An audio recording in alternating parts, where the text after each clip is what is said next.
feet and inches, you will have to select AutoCAD.dwt. Click here and click on this AutoCAD.dwt.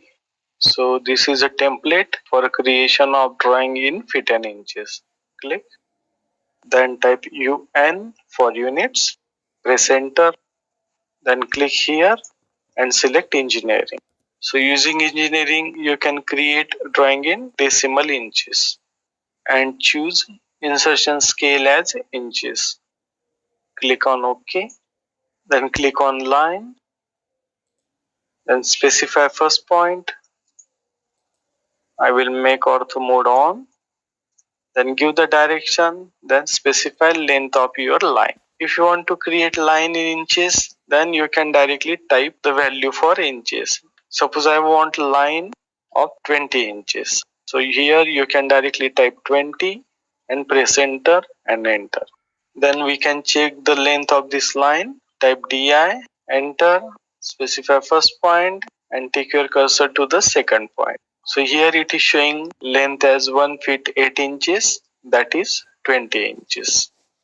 Suppose if you want to create line by specifying feet and inches value, then again click on line, specify first point, take your cursor on this side. Then here at first you will have to specify value for feet. Suppose I want to create line of 1 feet. So here you will have to type 1 and then type feet symbol, which is near enter. Then you can type length in inches. Suppose I want to create 1 feet 6 inches. Type here 6. There is no need to give symbol for inches and press enter and press enter.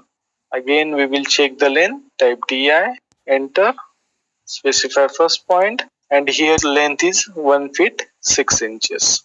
And if you want to create drawing with fractional values, then again we will change unit. Type UN, enter. For fractional values, you will have to select here architecture. And from here you can choose your precision. And inches is already there. Click on OK. Again click on line. Specify first point. Then again you will have to specify length here. For feet, the logic is same. Suppose I will type here 1 feet. Then suppose I want 1.5 inch. So here you can type 1, then type dash or minus sign and type half and press enter and enter. We will check the length, DI, enter, specify first point and second point. So here the length is 1 feet 1.5 inch. So in this way you can create line in inches, feet and inches, and with fractional inches. So thanks for watching. We will stop here.